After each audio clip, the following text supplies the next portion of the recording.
Ug karon ato nang kumustahon akong partner nga naka-work from home para sa BizTalk. Sil?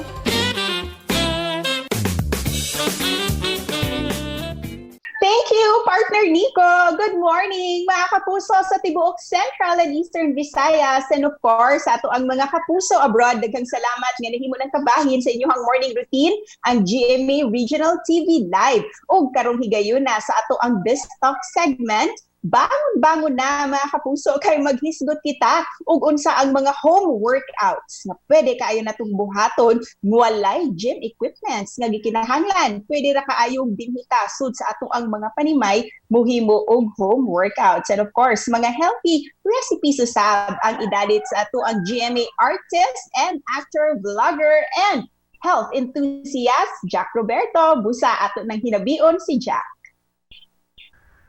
Good morning, Jack! Kumusta ka na? How are you and your family doing? Good morning, GMA RTV and good. Ayos naman ang morning, ganun pa rin. Katulad kahapon, katulad na nagsimula ang quarantine. So, same pa rin. Tulog ng late, gising ng late.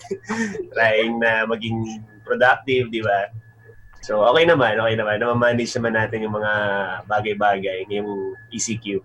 Pagkagising, magla-lunch, kasi lunch na eh. Tapos mag-workout, tapos manonood ng movies, tapos magbabasa ng libro, pag may time, minsan nag-e-edit. And it's good to know that you have your own routine talaga. And like our viewers, they can also make their own routine sa kanilang mga bahay, di ba? And you mentioned workout as part of your routine, daily routine mo. Can we give ideas to our viewers? Ano yung mga home workouts na pwedeng gawin sa loob ng bahay that we don't need to go to the gym or use equipment? Kung mahilig kayong mag-cardio, yung mga kapuso natin na more on toning lang, ang ginagawa ko dahil walang treadmill, jumping jacks, high knees, mountain climbers, mga hip twist. So malaking bagay na yun. O kaya kung may jumping rope kayo, yun, malaking bagay yan para gawing pang cardio. Tigo 1 minute each exercise.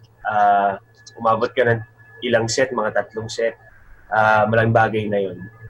30 minutes workout lang. Talagang malaki na yung calories na malulus mo.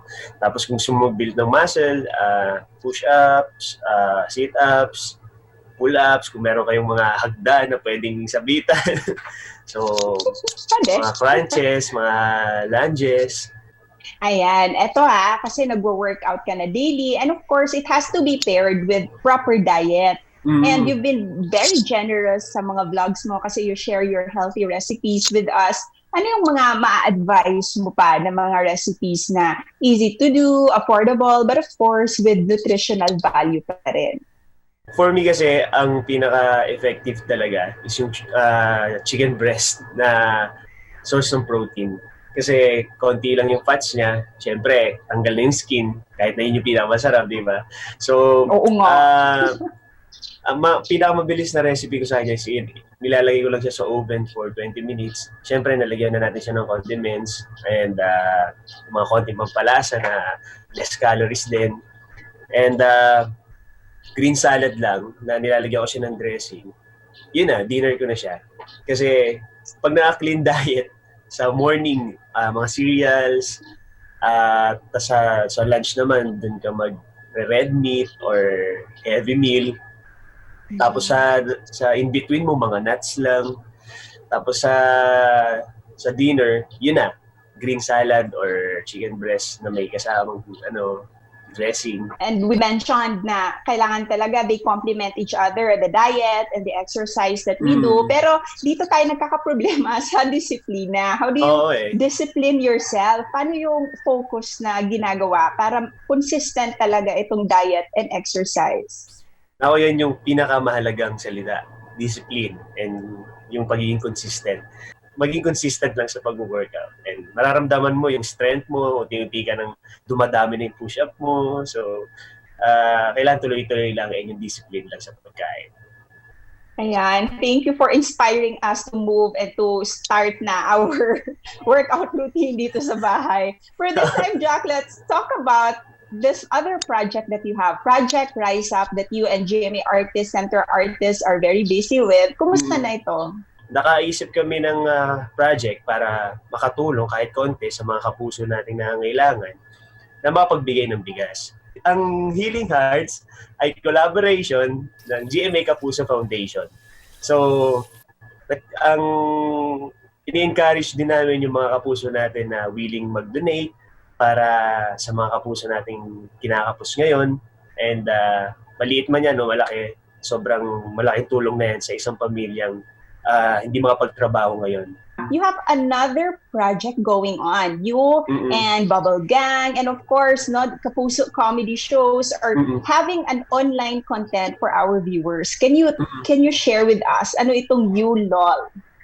Ang ULOL ay official YouTube channel ng Comedy Kapuso Show. Kumbaga lahat ng comedy show ng GMA, doon na nilalagay sa ULOL. Kung gusto niyo mapanood yung replay, habang ngayon naka-lockdown, pinagsama-sama na sa ULOL yung lahat ng comedy show. And this time, Jack, you also have another offering sa mga viewers natin every day kasi nakikita ka namin sa Meant to Be. Let's thank and invite our fans and supporters. Ayun, maraming salamat mga kapuso sa panonood sa Meant to Be. Sa rerun ng Meant to Be. And malay nyo, mabago pa yung ending, di ba? Joke lang. Kumbaga, maraming salamat sa lahat ng nakatutok ngayon sa ating kapuso shows, especially Meant to Be, na pinapalabas po ulit. And Bubble Gang, sana po ay lagi pa rin po ay nanonood. And AOS, lagi po kaming nagla-live every Sunday. So maraming salamat sa supportan nyo. Thank you so much, Jack, for spending your morning dito sa GMA Regional TV Live. Dagang salamat. Dagang salamat. Ingat po kayo dyan. Ingat and see you soon. See you soon.